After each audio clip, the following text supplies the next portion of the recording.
Hello students, कैसे हो सब लोग। Welcome on my channel chemistry bombs.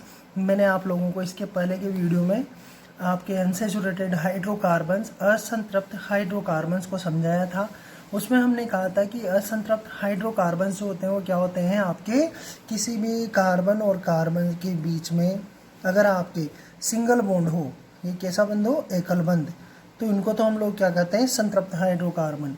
लेकिन अगर आपका डबल बॉन्ड या ट्रिपल बॉन्ड हो, ये डबल बॉन्ड या ये फिर ट्रिपल बॉन्ड हो, तो उनको हम लोग क्या कहा करते हैं, असंतृप्त हाइड्रोकार्बन। हमने एल्कीन्स को पढ़ लिया था। अब हम बात करते हैं हमारी सेकेंड वाले पार्ट एल्काइन की। असंतृप्त हाइड्रोकार्बन्स जो है वो दो टाइप के हैं अपने एलिफेटिक हाइड्रोकार्बन्स में। तो हमारा सेकेंड वाला है एल्काइन। तो इनका सामान्य जो सूत्र होता है वो होता है हमारा CnH2n-2।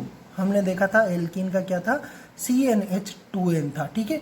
तो जैसे ही एक बंद आता है तो दो हाइड्रोजन की कमी हो जाती है। दो हाइड्रोजन की कमी, इसका मतलब एक और बंद का जनरेट हो जाना, एक और बंद बन जाना, क्योंकि जब भी दो हाइड्रोजन कम होंगे तो वहाँ पर एक और बंद बन जाएगा, ठीक है। तो यहाँ पर इसका जो सामान्य सूत्र है वो आपका CnH2n-2 हो जाता है, ठीक है। इन्हें हम लोग त्रिबंधी युक्त यौगिक कहते हैं, मतलब कार्बन और कार्बन के बीच में कितने बंध हैं, 3 बंध होते हैं, ठीक है। कम से कम इनके लिए 2 कार्बन होने चाहिए। वहाँ हमने एल्कीन को, आप इसके डिस्क्रिप्शन में देखना, लिंक मिल जाएगा आपको, उसमें देखना आप कि वहाँ पर भी हमारे मिनिमम 2 कार्बन तो होने ही चाहिए थे। अगर 2 नहीं होंगे तो आप बंद ही नहीं बना पाओगे। तो हमारी जो स्टार्ट होती है एल्कीन और एल्काइन बनने की, वो कहाँ से होती है, एथ से। वहाँ हम शुरुआत किससे कर देते हैं एल्केन में, मेथ से। मतलब हमारा 1 कार्बन वाला मेथ, 2 कार्बन वाला एथ, 3 कार्बन वाला पूर्वलग्न प्रोप, 4 कार्बन वाला ब्यूट, इस तरह हमारे पूर्वलग्न लगाया करते थे। लेकिन यहाँ इन दोनों के अंदर क्या है, हमारे पास एल्केन और एल्काइन में आपका मेथ गायब रहता है। क्योंकि मेथ इस, अगर मान लो मैं सपोज एक कार्बन की कोई कंपाउंड बनाऊँ, तो बनाना चाहूँगा तो कैसे बनाऊँगा, कार्बन के साथ आपका एक हाइड्रोजन लगा दिया यार, 4 वैलेंसी होनी चाहिए। अरे तो भाई इसके साथ किसको लगाऊंगा मैं। तो यहाँ अगर, और अगर मान लो मैं ऑक्सीजन, सल्फर, नाइट्रोजन इनको लगाने की कोशिश करूँगा तो फिर वो एलिफेटिक हाइड्रोकार्बन नहीं रहेंगे। तो इसलिए यहाँ पर हमारा कार्बन ही लगाना जरूरी है। और जैसे मैंने कार्बन लगाया तो मिनिमम कितने कार्बन हो गए, 2। तो ये देखो आपके पास में मिनिमम 2 कार्बन से आपका ये स्टार्ट होता है। तो कार्बन ट्रिपल बॉन्ड कार्बन, इसे कहा जाता है एसिटिलीन। क्या कहते हैं इसको, एसिटिलीन। मतलब एथेन भी कहते हैं और एसिटिलीन भी कहते हैं। अब कार्बन की संख्या गिनो, वही उसी तरह से करो भाई जैसे हमने एल्किन में किया था। तो 1 नंबर 2 नंबर, तो कार्बन का 1 नंबर पे कौन सा बंद है, ट्रिपल बॉन्ड है। तो इसको हम लोग ये भी कह सकते हैं एथ, 2 कार्बन की वजह से एथ, 1 आइन। 1 पे क्यों, क्योंकि 1 पे ही आपका ट्रिपल बॉन्ड लगा हुआ है, तो इसको एथ 1 आइन भी कहते हैं और एथाइन भी कह देते हैं। एसिटिलीन का जो उपयोग है वो फलों को पकाने में किया जाता है, ये याद रखना आप लोग, ठीक है। एसिटिलीन का जो उपयोग है वो फलों को पकाने में होता है। अब आता है हमारे पास, तो हम लोग इससे हमने बनाया, इसका हम लोग जांच भी कर लेते हैं। ये जो हमने कंपाउंड बनाया कि भाई ये सही है कि एथाइन ही है कि एल्काइन ही है कि नहीं है। तो भाई इसका फॉर्मूला था हमारे पास। तो यहाँ मैंने रखा कार्बन का नंबर 2 रखते, यहाँ 2 इंटू एन की जगह पे भी कितना आ गया, 2 इंटू 2 4, 4 माइनस 2 क्या हो गया फॉर्मूला, C2H2। भाई देख लो यार, कार्बन 1 कार्बन 2 कार्बन हो गए और 2 हाइड्रोजन और चाहिए, 2 हाइड्रोजन हो गए। तो एथेन का फॉर्मूला भी बन गया हमारे पास। बंद संख्या 2 या 2 से अधिक हो तो उनके लिए हम लोग डाइटाइट्रेट्रा का यूज करते हैं। जैसे अब ये तो 2 कार्बन की बात थी, लेकिन अगर मान लो यहाँ मेरे पास 3 4, ये 4 कार्बन वाला कोई कंपाउंड है। अब हम सोचें कि नहीं यार, हम तो ये चाह रहे हैं कि यहाँ पर आपका 2 डबल बॉन्ड लगा, 2 ट्रिपल बॉन्ड लगा दें। तो एक ट्रिपल बॉन्ड यहाँ लग सकता है और एक ट्रिपल बॉन्ड यहाँ लग सकता है। अब हाइड्रोजन लगा, जब ट्रिपल बॉन्ड लगा दिए, तीनों बंद लगा दिए, तो उसके बाद हाइड्रोजन को लिखा करो, हाइड्रोजन से सेटिस्फाई करो। तो भाई यहाँ तो हाइड्रोजन से सेटिस्फाई की जरूरत ही नहीं है, 3 बंद ये रहा, एक चौथा ये रहा, तो 4 बंद ही हो गए। इसी तरह 3 बंद ये, 4 बंद, लेकिन इनको जरूरत है, इसके पास 3 ही बंद है, इसके पास भी 3 ही बंद है। तो इधर भी भाई H लगा दो, इधर भी H लगा दो। और अगर फॉर्मूले से देखें हम लोग मान, तो फॉर्मूले से भी हमारा ये आएगा। लेकिन यहाँ पर ये क्या है, डाइइन है, सिंगल आइन नहीं है, इसलिए फॉर्मूले से हमारा एकल आइन का यहाँ पर फॉर्मूला बन भी सकता है और नहीं भी बन सकता है। तो हम देखें यहाँ पर इसको, अब यहाँ नामकरण की बात की जाए तो कितने नंबर का, 4 कार्बन वाला है और इसमें कितने डबल ट्रिपल बॉन्ड है, 2। तो 1 2 3 और 1 4। एक बात बताओ यार, एक पे भी ट्रिपल बॉन्ड लगा हुआ है और 3 पे भी ट्रिपल बॉन्ड लगा हुआ है। और है कौन है? ब्यूट है ना। 1 2 3 4 4 कार्बन वाले को क्या कहते हैं? ब्यूट। तो ब्यूट 1 3 ब्यूट 1 3 डाई, क्या लगा दिया मैंने? डाई आइन। क्यों लगाया भाई डाई आइन? आइन तो अपना ट्रिपल बॉन्ड है इसलिए। और डाई क्यों लगाया? मैंने यहाँ क्या कहा, जब 2 या 2 से अधिक हो किनकी संख्या? ट्रिपल बॉन्ड्स की, तो डाई टाई टेट्रा का यूज करते हैं। ठीक है, तो इसके बेस पर ये इतना ही था हमारा। यहाँ तक हमारा असंतृप्त हाइड्रोकार्बन फिनिश हो जाता है एलिफेटिक हाइड्रोकार्बन्स में। ठीक है, अब इसके हम कुछ एग्जांपल्स देख लेते हैं। देखो एग्जांपल्स में मैंने दिखाया आपको कि 10 कार्बन की एक एल्काइन बनाओ और उसका नाम भी लिखो भाई। तो सबसे पहले तो हमारा क्या हो गया? पूर्व लग्न लगाओ आप।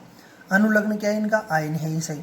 तो पूर्व लग्न आपका 10 के लिए क्या होता है? मेथ है, prop but, pent, hex, hept, oct, non और डेक। 10 को क्या कहते हैं हम लोग? डेक। तो पूर्व लग्न क्या लगा दिया हमने? डेक। इसके बाद अनुलग्न लगा दो यार, इसके आगे कुछ है ही नहीं, तो 10 ही है, तो 10 को डेक कहते हैं, उसके आगे आयन लगा दिया हमने, तो बन गया हमारा डेकाइन।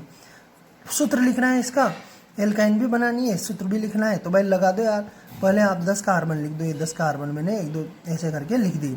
अब आप किसी भी जगह पर आपका ट्रिपल बॉन्ड लगा सकते हो, जरूरी नहीं है फर्स्ट में, सेकंड में लगा दो, थर्ड में लगा दो, बस उस कार्बन का वैलेंसी सेटिस्फाई कर दो, किसके द्वारा? हाइड्रोजन को लगाकर या हाइड्रोजन को हटाकर। तो भाई मैंने देखो फर्स्ट वाले कार्बन पर ट्रिपल बॉन्ड लगाया, तो उस पर तो हाइड्रोजन भी लगना जरूरी होगा, क्योंकि कार्बन की तो अभी 3 ही वैलेंसी हुई, चौथी वैलेंसी किससे सेटिस्फाई? हाइड्रोजन से। लेकिन इस कार्बन की 3 वैलेंसी और चौथी वैलेंसी बॉन्ड में खत्म हो गई, तो ये बाकी बचे के साथ मैंने क्या लगा दी? हाइड्रोजन लगा दिया। आप निकाल भी सकते हो सूत्र से भी, एक वाले का तो हम लोग सूत्र यूज कर सकते हैं ना।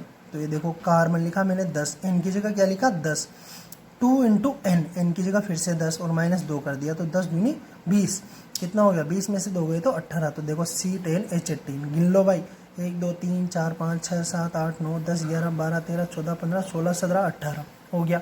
फॉर्मूला भी सेटिस्फाई, हमारा नाम भी सेटिस्फाई।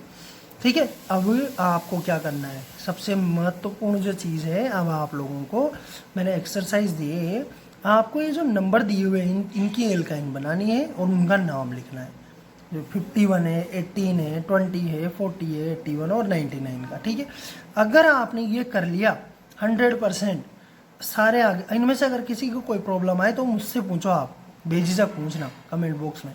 लेकिन अगर आपने ये कर लिया और बिल्कुल सही आंसर आ गया तो 100% है, आप इस टॉपिक को क्लियरली समझ गए। इसके बाद आती है एक और एक्सरसाइज दी है, देखो मैंने 2 बंद युक्त एल्काइन बनाओ और नाम लिखो। तो भाई देखो पहले मैंने एक एग्जाम्पल करवाया आपको, ये एक एग्जाम्पल देख लो आप। सबसे पहले 2 बंद वाली मैंने ऊपर भी बताया था, यहाँ नीचे भी बता दिया, तो वही सेम एल्काइन दी है, बस यहाँ 5 कार्बन ले लिए मैंने।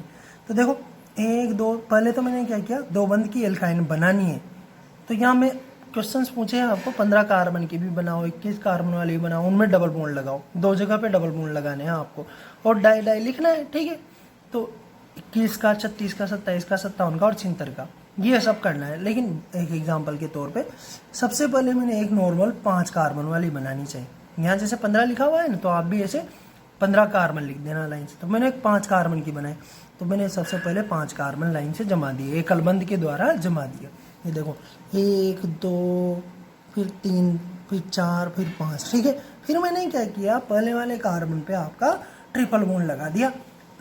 अब सेकंड पे तो आप लगा नहीं सकते, क्यों नहीं लगा सकते? अगर आपने सेकंड पे ट्रिपल बॉन्ड लगा दिया तो इस कार्बन की वैलेंसी कितनी हो जाएगी? संयोजकता 6 हो जाएगी, जबकि होने कितनी चाहिए? 4। तो आप यहाँ तो लगा ही नहीं सकते, तो हो गए ब्लॉक। यानी हमेशा ट्रिपल बॉन्ड जो लगता है वो कितने पे लगता है? एक को छोड़ के कार्बन पे ही लग पाता है। ठीक है, ये भी याद रखना, क्वेश्चन बन जाता है कि ट्रिपल बॉन्ड त्रिबंध जो है वो कितने कौन कौन से कार्बन पर लगाया सकता है, तो एक के बाद छोड़ के एक पर। ठीक है, तो यहाँ देखो एक के बाद छोड़कर एक और पे लगा दिया मैंने, बस कुछ नहीं करना है यार, ट्रिपल बॉन्ड लग गया, नाम लिख दो इसका, नाम लिखना था इसका। तो देखो 5 कार्बन है तो पेंट के बाद पहले कार्बन पर भी डबल बॉन्ड है, तीसरे कार्बन पर भी ट्रिपल बॉन्ड है, तीसरे कार्बन पर भी ट्रिपल बॉन्ड है, और कितने हैं? 2 हैं, तो 2 के लिए क्या यूज़ करते हैं? डाई, और पीछे का लगा देना है, नाम हो गया सीधा बिल्कुल। इससे उल्टा भी चलो तो भी आपका बिल्कुल सही है। आप क्या करो, पेंट की जगह 5 कार्बन लिख दो, 1 3 पहले कार्बन पे ट्रिपल बॉन्ड, तीसरे पे ट्रिपल बॉन्ड, और फिर क्या लिख दो? डाई आयन लिख दो। ठीक है, 2 आयन है। तो ये इस तरह से आपका ये टॉपिक फिनिश होता है। कोई डाउट हो तो मुझसे बेझिझक पूछे। इसके बाद हम लोग एरोमेटिक हाइड्रोकार्बन्स पर जाएंगे। Thank you students, like and subscribe और जितना हो सके शेयर करो ताकि बच्चे बिल्कुल मुफ्त में इसे पढ़ सकें।